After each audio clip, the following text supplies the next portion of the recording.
Oleme tulnud tänasel ilusal kevadpäeval Läänemaa põldudele, et vaadata, kuidas Tallinnisu kasvab. Käes on meil üks põllumehele vajalik ja kasulik abivahend nimega N-Tester. Meit, äkki räägid paari sõnaga, millega on tegemist ja miks põllumees seda kasutama peaks? N-Tester on põllumehe abiriist, mis aitab tal määrata taimede lämmastiku vajadust kogu vegetatsiooniperioodi jooksul. Testrit me saame kasutada kasvufaasist alates 30 kuni kasvufaasini 51. Miks on oluline kasutada N-Testrit? Põhjus on see, et lämmastik on üks olulisemaid taimetoiteelemente ja teiseks ta on väga mobiilne. Ehk siis meil on vaja teada õiget aega, õiget kogust ja õiget kohta. Ja selleks N-Tester ongi hea abimees. Kui me läheme nüüd mööda põldu jalutama ja mõõtma, siis kuidas põllumees seda testrit kasutama peaks? N-Testrit on väga lihtne kasutada.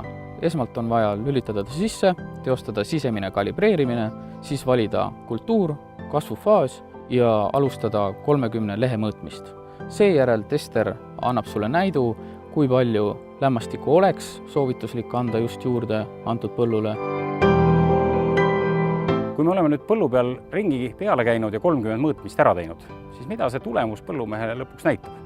N-Testri tulemus näitab seda, et kas taim on saavutanud selle optimaalse lämmastiku taseme või ei ole. Ehk siis me teame, kuidas on lämmastiku sisaldus taimes. Ja see number võib demonstreerida ka seda, kas taim on stressis või mitte. Taime stressi seisundid võivad olla välised, ehk siis ilmastik, temperatuur, sademed, aga väga vabalt võib taim stressi minna ka taimekaitsetööde puhul. Ja seetõttu on oluline silmas pidada, kui sa kasutad N-Testrit, mis on olnud põllul teostatud tööde ajalugu. N-Testrit ei kasutata ju põllul suguga ainult ühe korra suve jooksul. Just. N-Testrit on mõistlik kasutada vähemalt 2 korda nädalas, mis annab meile hea ülevaate lämmastiku muutustest põllul.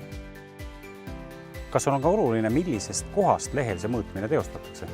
N-Testriga on võimalik mõõta kõrsumise algusest ehk siis kasvufaasist 30 ja teostada mõõtmised kõige nooremast täielikult välja arenenud lehest. Hilisemas faasis tuleb mõõta lipulehte, et saada usaldusväärsed tulemused. Kui me nüüd mõõtmised oleme kõik ära teostanud ja saanud numbri, siis mis põllumehel sellest kõigest reaalselt kasu on? Tänu N-Testri mõõtmistele on põllumehel võimalik võtta vastu otsus, millal väetada, kui palju väetada, ehk siis vajadusel hoida lämmastiku kokku ja mille tulemusena suureneb ka saak. Ehk siis kokkuvõtteks võiks öelda, et selline korralik abimees võiks igal põllumehel endal kodus olemas olla. Absoluutselt.